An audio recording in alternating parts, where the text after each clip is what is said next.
नमस्कार दोस्त, मैं विकास विश्वकर्मा आप सबका स्वागत करता हूं विकास स्टडी पॉइंट में। दोस्तों, इस वीडियो में हम बात करने वाले हैं क्लास 11 का पॉलिटिकल साइंस चैप्टर नंबर 1, जिसका नाम है संविधान क्यों और कैसे। बेसिकली इसमें 7 टॉपिक है जो कि इंपॉर्टेंट है और इन्हीं को हम करने वाले हैं। और इसको अगर आप कर लेते हो तो ये समझ लो एक तरीके से आपका पूरा सिलेबस कवर अप हो जाएगा। किस तरीके से हम इस चैप्टर को कैसे कवर अप करने वाले हैं, इस चीज़ के बारे में मैं थोड़ा सा जिक्र कर देता हूँ। सबसे पहले क्या होगा, एक एक टॉपिक को मैं समझाते जाऊँगा और साथ ही साथ नेक्स्ट वाले स्लाइड पे आपके लिए क्वेश्चन दिए रहेंगे और उन क्वेश्चनों को आपको करना है। फॉर एग्जांपल के लिए जैसे मान लीजिए मैंने पहला टॉपिक आपको समझाया है संविधान का अर्थ। समझाने के बाद आपको एमसीक्यू में क्वेश्चन दिए जाएंगे एंड देन आपको करना क्या है कि उस एमसीक्यू में क्वेश्चन में से कोई एक आंसर जो कि सही होता है उसको सेलेक्ट करके आपको कमेंट सेक्शन में आपको बताना है। इससे क्या रहेगा, एक एक जो टॉपिक रहेगा वो आपको समझ में आता जाएगा और किस किस तरीके से क्वेश्चन आते हैं वो भी सारी चीज़ें पता लगती जाएगी। ठीक है, तो देखिए मेरे पढ़ाने का सिंपल सा एक ही रूल है, अगर आप मेरे साथ पढ़ रहे हो तो जो भी चीज़ मैं कह रहा हूँ उस चीज़ को आपको फॉलो करना है। रीजन बिहाइंड, क्योंकि आप चाहते हो अच्छा नंबर लाना और मुझे पता है कि किस तरीके से आपसे मेहनत करवाना है। ठीक है, तो सारी चीज़ों को आपको फॉलो करना है। ऐसा नहीं, कोई भी ऐसा बच्चा जो आलसी है, जो नहीं करेगा, वो बिल्कुल ही वीडियो को ना देखे। मुझे फर्क नहीं पड़ता ऐसे बच्चों से जो कि अपने वादे से मतलब वो है कमिटमेंट नहीं कर सकते हैं कि हाँ जो सर बोल रहे हैं उस चीज़ को फॉलो ना करें, है ना। तो वही चीज़ें हैं कि अगर आप मेरे बातों को फॉलो करते हैं देन आपके अच्छे नंबर आएंगे, इतनी गारंटी मेरी है। तो चलिए स्टार्ट करते हैं। सबसे पहला है संविधान का अर्थ। देखिए संविधान का जो अर्थ है इसको समझते हैं। बेसिकली संविधान है क्या। संविधान, जैसे हमें पता है कि हम जैसे एक छोटे से घर में रहते हैं और मान लो कि घर में 5 मेंबर रहते हैं, तो पिताजी क्या करते हैं, रूल बना देते हैं कि आपको क्या करना है क्या नहीं करना है, कब सुबह जाना है, कब शाम को वापस आना है, रात में घूमना है कि नहीं घूमना है, हर चीज़ का नियम तैयार कर देते हैं। तो नियम तैयार कर देते हैं तो वो सिर्फ मुंह से बोल देते हैं कि आपको ये करना है आपको ये नहीं करना है। क्यों? क्योंकि आप हो कितने बंदे, 5 बंदे हो। लेकिन अगर मैं यही कहूं कि 50 बंदों की फैमिली हो जाए तो जाहिर सी बात है कि अब इन चीज़ों को कहीं ना कहीं रिटर्न में लिखने की आवश्यकता है, क्योंकि कल की डेट में ये भी हो सकता है कि बच्चे उस चीज़ को भूल जाएं। तो ऐसे ही क्या होता है, देश को चलाने के लिए, देश में 125 करोड़ की आबादी है और उस आबादी को कंट्रोल करने के लिए, मैनेज करने के लिए हमें किसकी जरूरत पड़ती है, नियम की जरूरत पड़ती है। किसकी? नियम। और किसकी जरूरत पड़ती है? कानून की जरूरत पड़ती है। तो वही है कि नियम कानून इतने ज़्यादा बनते चले गए क्योंकि 125 करोड़ की आबादी है। ठीक है, और जिस टाइम पे अपना संविधान बना था उस टाइम पे भी करोड़ों में आबादी थी। तो उनको मैनेज करने के लिए, कंट्रोल करने के लिए, सिस्टम को सारा सही तरीके से करने के लिए क्या किन चीज़ों की आवश्यकता पड़ी, नियम कानूनों की आवश्यकता पड़ी। अब नियम कानून इतने ज़्यादा हो गए कि उसकी एक बुक तैयार हो गई और इसी को कहते हैं संविधान। तो ये देखिए भारत का जो संविधान है एक प्रकार का नियम कानून का बुक है जो कि आप देख सकते हो और इस तरीके से आप याद करोगे कि एक प्रकार का बुक है और इसमें क्या लिखा गया है, नियम और कानून लिखे गए हैं। तो बेसिकली संविधान को याद करने का 3 तरीका होता है। 3 लाइन अगर आप याद कर ले तो संविधान आपको इजीली याद हो जाएगा। सबसे पहला आप क्या याद रखोगे कि संविधान एक लिखित पुस्तक है या फिर लिखित दस्तावेज है। दूसरे नंबर पर आप याद रखोगे कि जिसमें क्या लिखे गए हैं, नियम और कानून लिखे गए हैं। और तीसरे नंबर पे आप याद रखोगे कि इसके माध्यम से देश को चलाया जाता है। किसको चलाया जाता है? देश को चलाया जाता है। और वो भी कैसे चलाया जाता है? सुचारू रूप से चलाया जाता है। सुचारू का मतलब होता है बढ़िया तरीके से चलाया जाता है। तो यही लिखा है कि संविधान जिसके माध्यम से किसी देश को सुचारू रूप से चलाया जाता है, अर्थात ऐसी लिखित पुस्तक जो शासन चलाने में सहायता प्रदान करती है, उसी को हम कहते हैं संविधान। संविधान सरकार, समूह, न्यायालय और अन्य संगठनों के बीच विश्वास व तालमेल बिठाने का कार्य करती है। इसके अलावा अन्य अन्य डेफिनेशन भी दिए जाते हैं संविधान का। जैसे संविधान का मतलब उस लिखित दस्तावेज से है जिसमें दिए गए नियम और निर्देश जिसके आधार पर शासन किया जाता है। और इस दस्तावेज से सभी प्रकार के विषयों को यानी कि अगर कहा जाए तो ये जो दस्तावेज है यानी कि ये जो पुस्तक है जिसमें जितने भी विषय हो सकते हैं एक देश को चलाने के लिए, उन सभी चीज़ों को क्या किया गया है, शामिल किया गया है। संविधान में दिए गए नियमों का उल्लंघन कोई भी नहीं कर सकता है, चाहे वो सरकार ही क्यों ना हो। और इसके अलावा राज्य सरकार और केंद्र सरकार भी इस चीज़ का उल्लंघन नहीं कर सकती है। राज्य सरकार किसे कहते हैं, केंद्र सरकार किसे कहते हैं, इसको मैं आपको समझा देता हूँ। जैसे ये मान लीजिए देश है अपना, देश पे जो शासन चलाया जाता है, फॉर एग्जाम्पल प्रधानमंत्री का जो शासन चलता है या राष्ट्रपति का जो शासन चलता है, वो आता है अपना केंद्र सरकार, क्योंकि केंद्र सरकार सबको देखती है। और राज्य सरकार किसे कहते हैं? देशों को जो हमने कई सारे राज्यों में डिवाइड कर रखा है, तो इनको ही हम कहते हैं राज्य सरकार। तो जो राज्य के लेवल पे कार्य करती है उसे राज्य सरकार कहते हैं, और जो देश के लेवल पे काम करती है उसे केंद्र सरकार कहते हैं। आई होप सो आपको समझ में आया होगा। चलिए आगे बात करते हैं।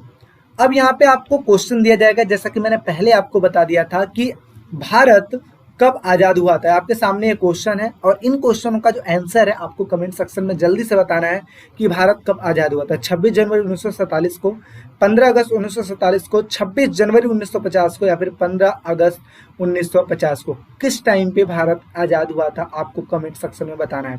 इसके साथ साथ भारत में गणतंत्रता दिवस कब मनाया जाता है, किस समय गणतंत्रता दिवस मनाया जाता है? 26 जनवरी को मनाया जाता है कि 15 अगस्त को मनाया जाता है कि 15 अगस्त को मनाया जाता है कि 26 अगस्त को मनाया जाता है? तो इस तरीके से आप क्या करोगे, आंसर दोगे। ठीक है, अब हम नेक्स्ट बात कर लेते हैं। अगला जो है कि संविधान सभा का गठन किस प्रकार से हुआ था, यानी कि संविधान सभा का जो गठन है वो किस प्रकार से हुआ था, आपको ये बताना है। तो देखिए, अब यहाँ पे हम ये समझते हैं कि भारतीय संविधान को बनाने के लिए हमें कहीं ना कहीं एक ऐसे सभा की आवश्यकता थी जो कि संविधान को बना सके। अब देखिए, इस चीज़ का प्रोसेस कहाँ से स्टार्ट होता है उसको समझिए। हम सबको पता है कि भारत छोड़ो आंदोलन चलाया गया था गांधी जी के द्वारा 1942 में जब चलाया गया था। तो उस टाइम पे भारत की डिमांड क्या थी? भारत की डिमांड अंग्रेजों के सामने ये थी कि आप हमें आज़ाद करेंगे तभी हम तभी हम आंदोलन को बंद करेंगे, और साथ ही साथ हम आपका साथ देंगे द्वितीय विश्व युद्ध में। लेकिन अगर आप हमें आज़ाद नहीं करेंगे तो ना तो हम आंदोलन बंद करेंगे और ना ही आपका साथ देंगे।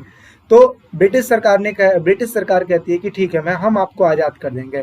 तो 1945 में क्या होता है कि जो द्वितीय विश्व युद्ध है वो खत्म हो जाता है, और अब कहीं ना कहीं दबाव पड़ने लगता है किसके ऊपर? इंग्लैंड के ऊपर, कि आप हमें आज़ाद कीजिए, आज़ाद कीजिए। तो देखिए क्या लिखा है, वर्ष 1942 में भारत छोड़ो आंदोलन और द्वितीय विश्व युद्ध की समाप्ति के बाद अन्य देशों के द्वारा भारत को स्वतंत्र करने का दबाव इंग्लैंड पर पड़ने लगा था। क्यों? क्योंकि इसने वादा किया था भारत से कि ये आज़ाद कर देगा, है ना। आगे, इन सभी दबावों के साथ इंग्लैंड ने भारत को स्वतंत्र करने का निर्णय ले लिया, और उसने भारत में कैबिनेट मिशन भेजा। बेसिकली कैबिनेट मिशन का कार्य क्या था? कैबिनेट मिशन का काम ये था कि भारत की जो सत्ता है ना, वो भारत के लोगों को दे दो, यानी कि हस्तांतरित कर दो, और उसके बाद क्या करो? वापस चले आओ। ये इसका काम था कैबिनेट मिशन का। और कैबिनेट मिशन जब भारत आता है 1946 में, तो कुछ प्रावधान तय करता है, और इस प्रावधान में एक जो होता है वो ये होता है कि संविधान सभा का गठन, इसलिए क्योंकि संविधान सभा किस चीज़ का निर्माण करेगी? संविधान का निर्माण करेगी। तो इसलिए कैबिनेट मिशन 1946 में आता है। अब देखिए, यहाँ पे एक क्वेश्चन ये आता है कि कैबिनेट मिशन कब भारत आया? तो कब बोलोगे? 1946 में आया था। साथ ही साथ अगर मैं बताऊं कि संविधान को बनाने के लिए संविधान सभा का गठन का जो प्रावधान है वो किसने दिया था? तो आप क्या बोलोगे? कैबिनेट मिशन ने दिया था। इस तरीके के क्वेश्चन को आप हैंडल करोगे। ठीक है, आगे साथ ही साथ बता दूं मैं कि जो सबसे पहली बैठक हुई थी संविधान सभा की, वो कब हुई थी? जो प्रथम बैठक हुई थी, इसको प्रथम अधिवेशन भी कहते हैं, कब हुई थी? 9 दिसंबर 1946 को पहली बैठक हुई थी। तो ये भी कई बार 1 नंबर के क्वेश्चन में पूछा जा सकता है, इसलिए आप याद करके रखेंगे। देखिए, एक चीज़ मैं आपको बता दूं, मेरे पढ़ाने का मोटिव ये है कि जितनी भी इंपॉर्टेंट चीज़ें, वो सारी चीज़ें आपके साथ डिस्कशन करना। साथ ही साथ बता दूं मैं कि जो भी आपके सिलेबस से रिगार्डिंग इंपॉर्टेंट है या फिर आपके नॉलेज के रिगार्डिंग इंपॉर्टेंट है, उन चीज़ों को आपके सामने डिलीवर करना, ये मेरा मकसद है। ठीक है, तो पहला चीज आप क्या करोगे? संविधान सभा की प्रथम जो अधिवेशन हुई थी 9 दिसंबर 1946 को हुई थी, तो ये हो गया। दूसरा, इस अधिवेशन की जो अध्यक्षता है, अब जाहिर सी बात है कोई ना कोई ऐसा व्यक्ति तो होगा ना, तो अध्यक्षता करे। तो उस टाइम पे पहली जो बैठक हुई थी 1946 की, 9 दिसंबर 1946 की, तो उस टाइम पे जो अध्यक्षता किए थे वो डॉक्टर सच्चिदानंद सिन्हा किए थे। कौन किए थे? डॉक्टर सच्चिदानंद। ठीक है, और इनको अस्थायी सदस्य कहा जाता है, या फिर आप कह लो अस्थायी अध्यक्ष कहा जाता है, इसलिए क्योंकि उस टाइम पे कोई परमानेंट अध्यक्ष नहीं था। परमानेंट अध्यक्ष क्यों नहीं था? क्योंकि चुना ही नहीं गया था। कब चुना गया? यानी कि 9 दिसंबर को पहली बैठक हुई, और दूसरी बैठक कब हुई? 11 दिसंबर को। तो संविधान सभा में 11 दिसंबर 1946 को राजेंद्र प्रसाद को जो स्थायी अध्यक्ष है ना, वो चुन लिया गया था। पहले जो पहली बैठक हुई थी किसके अध्यक्षता में हुई थी? डॉक्टर सच्चिदानंद सिन्हा, जो कि अस्थायी अध्यक्ष थे। उसके बाद जो चुने गए वो राजेंद्र प्रसाद चुने गए 11 दिसंबर 1946 को, जो कि जो कि स्थायी अध्यक्ष चुने गए थे। ये दोनों चीजें समझ में आ गई, ये भी 1 नंबर में आता है और ये भी 1 नंबर में आता है। नेक्स्ट बात कर लेते हैं। 13 दिसंबर 1946 को पंडित जवाहरलाल नेहरू ने संविधान सभा का जो उद्देश्य प्रस्ताव है वो पारित किया। जैसे कि आप देख सकते हो, ये पंडित जवाहरलाल नेहरू हैं और सबके सामने ये उद्देश्य प्रस्ताव पारित कर रहे हैं। आगे बात करते हैं। इस उद्देश्य प्रस्ताव को संविधान सभा ने 22 जनवरी 1947 को स्वीकार कर लिया था। अब मैं यहाँ पे एक चीज और मैं आपको बता दूं कि ये जो जितने भी मेंबर बैठे हुए हैं ना, ये कितने मेंबर बैठे हैं ये चीज मैं आपको बता दूं। तो संविधान सभा का जो गठन किया गया था उस टाइम पर जो सदस्य चुने गए थे, जो पहली बैठक ये हुई थी, तो कितने सदस्य चुने गए थे? तो 389 मेंबर चुने गए थे। कितने चुने गए थे? 389 मेंबर चुने गए थे। अभी मैं आगे बताऊंगा इस तरीके से कि किस किस तरीके से 389 मेंबर चुने गए थे। तो अभी आपको बस इतना चीज समझना है कि जो पहली बैठक हुई थी वो 9 दिसंबर को हुई थी, दूसरी बैठक 11 दिसंबर को हुई थी। एंड नेक्स्ट हमने क्या बात किया? आगे हमने बात किया कि 13 दिसंबर को पंडित जवाहरलाल नेहरू ने उद्देश्य प्रस्ताव पारित किया और 22 जनवरी 1947 को उस उद्देश्य प्रस्ताव को स्वीकार कर लिया गया। साथ ही साथ बताया जाए साथ ही साथ बता दूं मैं आपको कि इस संविधान सभा में कई समितियों का गठन किया गया था, जिसमें एक प्रारूप समिति थी, जो कि प्रारूप समिति तैयार करने का जो पूरा जो जिम्मा दिया गया था वो डॉक्टर भीमराव अंबेडकर को दिया गया था। हालांकि संविधान को बनाने में इनकी अहम भूमिका थी, इसलिए ये इनके पिता के रूप में भी जाने जाते हैं, यानी कि संविधान सभा के जनक या फिर आप कह सकते हो पिता के रूप में भी जाने जाते हैं। तो ये भी कई बार 1 नंबर के क्वेश्चन में पूछ लेता है कि संविधान सभा के जनक या फिर पिता के रूप में कौन जाने जाते हैं, तो आप कहोगे डॉक्टर भीमराव अंबेडकर। नेक्स्ट बात करते हैं। फिर दूसरी बैठक 14 अगस्त 1947 को विभाजित भारत के संविधान सभा के तौर पर इसकी दोबारा से बैठक होती है। कब? जब दोबारा बैठक होती है, कब होती है? 14 अगस्त 1947 को, यानी कि एक तरीके से कहा जाए कि आज़ादी वाला जो दिन था उस टाइम पे बैठक होती है। तो आगे क्या होता है? दूसरी बैठक हुई और यहाँ पे आप चीज समझिएगा कि 1935 में प्रांतीय विधानसभाओं के सदस्यों द्वारा अप्रत्यक्ष विधि के द्वारा संविधान सभा के सदस्यों का चुनाव किया गया था। यानी कि देखा जाए तो जो अप्रत्यक्ष विधि के द्वारा संविधान सभा के सदस्यों का चुनाव हुआ था। मैंने आपको बताया टोटल मेंबर कितने थे? 389 मेंबर थे और जो 389 मेंबरों का जो चुनाव किया गया था वो अप्रत्यक्ष विधि के द्वारा किया गया था। आप कहोगे अप्रत्यक्ष विधि का मतलब क्या होता है? तो मैं बता दूं, अप्रत्यक्ष विधि का मतलब ये होता है जिसमें कोई चुनाव नहीं होता है, सीधे तौर पर व्यक्ति को चुन लिया जाता है। यानी कि इसमें जनता पार्टिसिपेट नहीं करती है, बल्कि कोई एक व्यक्ति होता है जो सीधे तौर पर चुन लेता है, उसी को कहते हैं अप्रत्यक्ष विधि। आगे बात करते हैं। संविधान सभा की रचना कैबिनेट मिशन के अनुरूप हुई थी। जैसा कि मैंने आपको बताया 1946 में कैबिनेट मिशन भारत आया था और इसी के हिसाब से सारी चीजें हुई थी।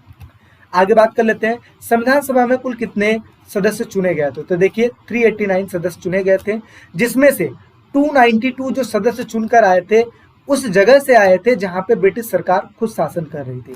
अब मैं आपको मैप के थ्रू एक चीज समझा दूं। जैसे मान लीजिए इस तरीके से भारत का नक्शा बनता है, ठीक है, ठीक, और ये हो गया पाकिस्तान का इलाका। अब देखिए जिस टाइम पे भारत अलग अलग नहीं हुआ था उस टाइम पे कुछ ऐसा राज्य था, यानी कि उस टाइम पे बहुत सारे रजवाड़े थे। रजवाड़े मतलब राजाओं का शासन था, राजा अपने हिसाब से राज करते थे। अब ब्रिटिश सरकार जब आती है और इसने जब यहाँ पे ईस्ट इंडिया कंपनी की स्थापना जब करती है तो यहाँ पे ये देखती है कि ऐसे बहुत सारे जगह है जहाँ पे राजा का शासन है और ऐसे बहुत सारे जगह है जहाँ पे लोग अपना इंडिविजुअल शासन कर रहे हैं। तो इसने क्या किया? इसने सबसे पहले उन जगहों को अटैक किया जहाँ पे सब इंडिविजुअल भी वाले थे। तो इन्होंने क्या किया? उन जगहों को अपने कब्जे में कर लिया और साथ ही साथ राजाओं से इन्होंने क्या कर ली? संधि कर ली कि भाई देखो, आप जनता से टैक्स लो, कोई दिक्कत नहीं है, आप वो टैक्स को कुछ अपने पास रखोगे और बाकी सारा चीज आप मेरे पास पहुंचाओगे। मैं एक एग्जांपल के थ्रू आपको बताना चाहता हूँ। आप लोगों ने लगान मूवी देखी होगी, तो उसमें जो राजा होता है वो गांव से टैक्स लेता है और उस टैक्स को अंग्रेजों तक पहुंचाने का काम होता है राजा का। यही काम होता है ना? ऐसे ही तो ऐसे बहुत सारे जगह थे जहाँ पे राजा का शासन था, उसके साथ अंग्रेजों ने कोलैप कर लिया, और ऐसे बहुत सारे जगह थे जहाँ पे किसी का शासन नहीं था, उसको अंग्रेजों ने अपने अंडर कर लिया। तो जिसको उसने अपने अंडर किया था वहां पे उसने क्या किया था? प्रत्यक्ष शासन से काम किया था, यानी कि प्रत्यक्ष रूप से काम किया था, ठीक है। तो वहां से कितने व्यक्ति चुन के आए थे? 292 सदस्य चुन के आए थे। ऐसे जगह जहाँ पे राजाओं का शासन था वहां से कितने व्यक्ति चुन के आए थे? 93 सदस्य। और जो 4 व्यक्ति चुन के आए थे वो चीफ कमिश्नरी प्रांतों से चुन के आए थे। और इस तरीके से देखा जाए तीनों को कैलकुलेट किया जाएगा तो टोटल कितने हो गए? 389 मेंबर हो गए। यही बात हुई है। नेक्स्ट बात करते हैं, ब्रिटिश सरकार के प्रत्यक्ष शासन वाले प्रांतों से 292 सदस्य चुन के आए थे।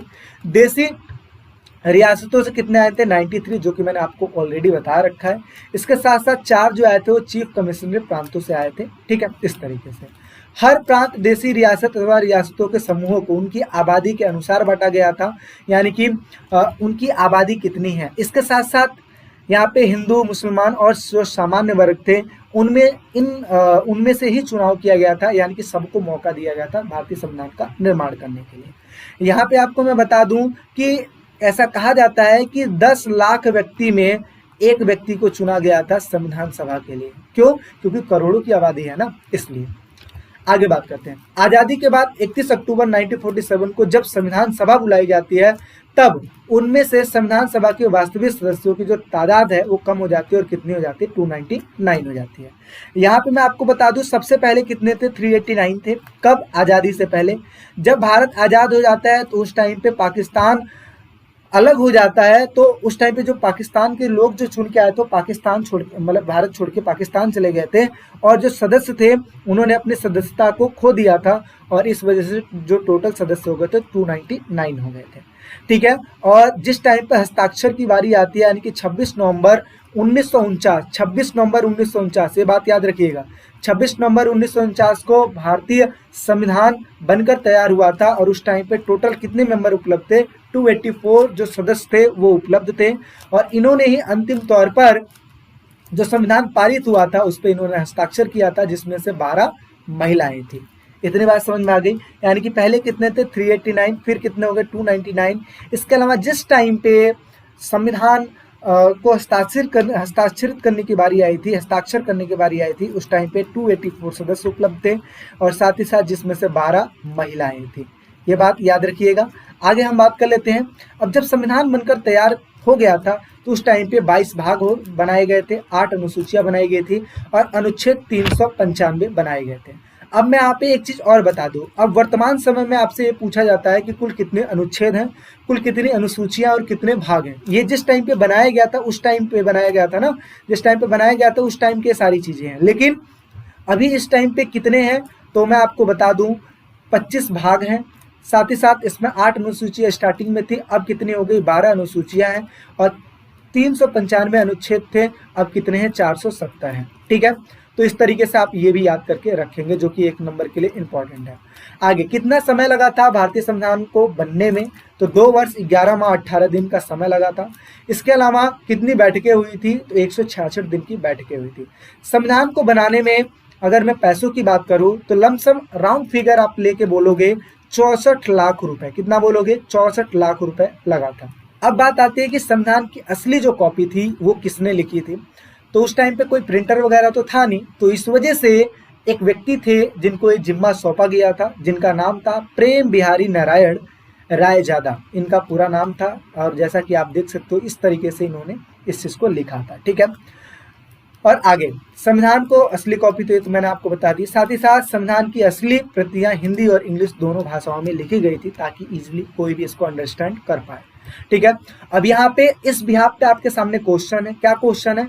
संविधान सभा की पहली बैठक कब हुई थी, ये आपको बताना है। देखिए मैं स्लाइड स्टार्टिंग में है, आपको सोचना है कि संविधान सभा की पहली बैठक कब हुई थी।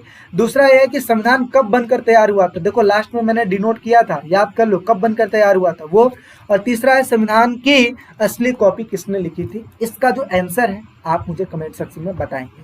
देखिए बार बार आप क्वेश्चनों का आंसर बताएंगे, इससे क्या होगा, बार बार अपने आप दिमाग को रिकॉल दोगे। जब आप बार बार अपने दिमाग को फोर्स करोगे याद करने के लिए तो ही याद होगा। ये नहीं कि आलसी बन के बैठे हो आप चीजों को देखते जा रहे हो, नहीं, आपको साथ ही साथ एक्टिविटी भी करना ही है ना। इसीलिए तो मैं देखो दूसरों की तरह नहीं आपको पढ़ा रहा हूँ, बेसिकली पहले पढ़ाना फिर क्वेश्चन, फिर पढ़ाना फिर क्वेश्चन, फिर पढ़ाना फिर क्वेश्चन, इस तरीके से चीजें मैं आपको दूंगा, टास्क दूंगा, और इस तरीके से आप क्या करोगे, परफॉर्म करोगे। समझ में आ गई चीजें? तो आप मुझे जल्दी से बताइए कि संविधान सभा की पहली बैठक कब हुई थी, संविधान कब बनकर तैयार हुआ था, संविधान की असली कॉपी किसने लिखी थी। ठीक है, अब मैं आपको एक चीज और मैं आपको बताना चाहता हूँ कि यहाँ पे आपको नोट्स की जरूरत पड़ेगी। कि आप कहोगे भैया आप पढ़ा तो दे रहे हो लेकिन नोट्स कहाँ मिलेगा। तो देखिए नोट्स के लिए ना आपको सिंपल सा करना क्या है, सिंपल सी बात है कि आप डिस्क्रिप्शन में आपको एक लिंक मिल जाएगा, उस लिंक पे आपको क्लिक करना है। क्लिक करने के बाद अगर आप ये चाहते हो सिर्फ पोल साइंस का नोट्स लेना तो भी आपको मिल जाएगा इजीली, लेकिन आप कहते हो नहीं मुझे पोल साइंस का नहीं चाहिए बल्कि जितने भी सब्जेक्ट मेरे पास हैं इन सभी के नोट्स चाहिए, तो आपको वो भी मिल जाएगा। बेसिकली देखो, अच्छे नंबर लाने का दो तरीका होता है, या तो खुद से नोट्स बना लो या फिर जो दूसरों ने बनाया है नोट्स, जो बेहतरीन तरीके से नोट्स तैयार किया है, उन नोट्सों को आप पढ़ के ला सकते हो। बहुत सारे बच्चे हैं जो कि विकास स्टडी पॉइंट के साथ जुड़कर उनके नोट्सों का प्रयोग करके अच्छे नंबर स्कोर करते हैं, और ऐसे ही आप लोग भी आप हमारे नोट्सों को यूज करेंगे देन आप भी कर सकते हो। तो आपको सिंगल नोट्स भी मिल सकता है, और साथ ही साथ अगर मैं बात करूं तो आपको ये भी नोट्स मिल सकता है। एडवांटेज क्या है? एडवांटेज है इजी भाषा में लिखा गया है, सारी चीज़ें आपके सामने जो कि आपको दिखाई दे रही है, इमेजों का प्रयोग किया गया है, सारे चीज़ का प्रयोग किया गया ताकि आपको इजीली समझ में आए। यहाँ पे मैं आपको बता दूं, अगर कोई 6 सब्जेक्टों का नोट लेता है तो उनको 4 नोट्सों के साथ 2 नोट्स फ्री में मिलता है। इसके अलावा अगर कोई सिंगल सब्जेक्ट लेता है तो उसके लिए भी डिस्काउंट रखा गया है। कूपन कोड अगर आप अप्लाई करते हो VSP 2023 अगर आप अप्लाई करते हो तो आपको इंस्टेंट 10% का डिस्काउंट मिल जाता है, और आप इजीली इन चीज़ों को कर सकते हैं। हर रोज़ बच्चे नोट्स परचेज करते हैं और उस चीज़ से स्टडी करते हैं। ठीक है, आप लोग भी अपने स्टडी को और बेटर बनाना चाहते हो देन आप कर सकते हैं। नेक्स्ट बात कर लेते हैं। ठीक है, डिस्क्रिप्शन में लिंक है और वहां से आप डाउनलोड कर सकते हैं। साथ ही साथ अगर आप ये चाहते हैं कि फ्री ऑफ कॉस्ट नोट्स मिले जहां से आप देख कर लिख सकें, तो उसके लिए आप विकास स्टडी पॉइंट www.vikasstudypoint.com पे आप जाके वहाँ पे नोट्स है, आप वहाँ से देख के लिख सकते हैं। लेकिन ये जो नोट्स मैं आपको दे रहा हूँ ये आपको PDF वर्जन में मिलेगा, आपको सीधा प्रिंट कराना है और देन पढ़ना है। ठीक है, और जो ये जो नोट्स मिलेगा उसको आप प्रिंट नहीं कर सकते, उसको बेसिकली देखोगे और वहीं से लिखोगे। कौन से नोट्स? जो कि आपको विकास स्टडी पॉइंट के जो वेबसाइट है वहाँ पे जो मिलेगा। लेकिन ये जो नोट्स आपको मिलेंगे ये सिर्फ और सिर्फ आपको PDF में मिलेंगे, सिर्फ प्रिंट कराने की चीज़ें रहेंगी। आगे बात कर लेते हैं। एक लास्ट टॉपिक है जो है संविधान की आवश्यकता हमें क्या है। तो देखिए, संविधान की आवश्यकता क्या है, रूल्स की आवश्यकता क्या होती है, नियम कानून की आवश्यकता हमें इसलिए पड़ती है ताकि हमें देश को सुचारू रूप से चलाना होता है। तो पहली आवश्यकता ये हो गई। दूसरी है कि सरकार संविधान के अनुरूप कार्य करती है। तीसरा चीज़ है संविधान जो है कानूनों का एक ऐसा दस्तावेज है जो कि सरकार की मूल संरचना और कार्यों को निर्धारित करती है कि सरकार को क्या करना है और क्या चीज़ नहीं करना है। इसके साथ साथ समाज में फैसला लेने की जो शक्ति है वो किसके पास होगी, ये भी कौन डिसाइड करता है? संविधान डिसाइड करती है। साथ ही साथ संविधान ये भी तय करता है कि सरकार का निर्माण किस प्रकार से होगा। इसके अलावा संविधान सरकार द्वारा अपने नागरिकों पर लागू किए जाने वाले कानूनों की जो सीमा है वो भी तय करती है। तो इस तरीके से मैं आपको बता दिया कि संविधान की आवश्यकता क्या है। साथ ही साथ ये पार्ट 1 था, और पार्ट 2 में अपना ये जो चैप्टर है ये हो जाएगा ओवर, और इस तरीके से आपको चीज़ें करनी है। आई होप सो आपको अच्छा लगा होगा। अगर अच्छा लगा है तो वीडियो को लाइक जरूर करें, शेयर जरूर करें, सब्सक्राइब जरूर करें। मिलते हैं एक नेक्स्ट वीडियो में। Take care, bye bye.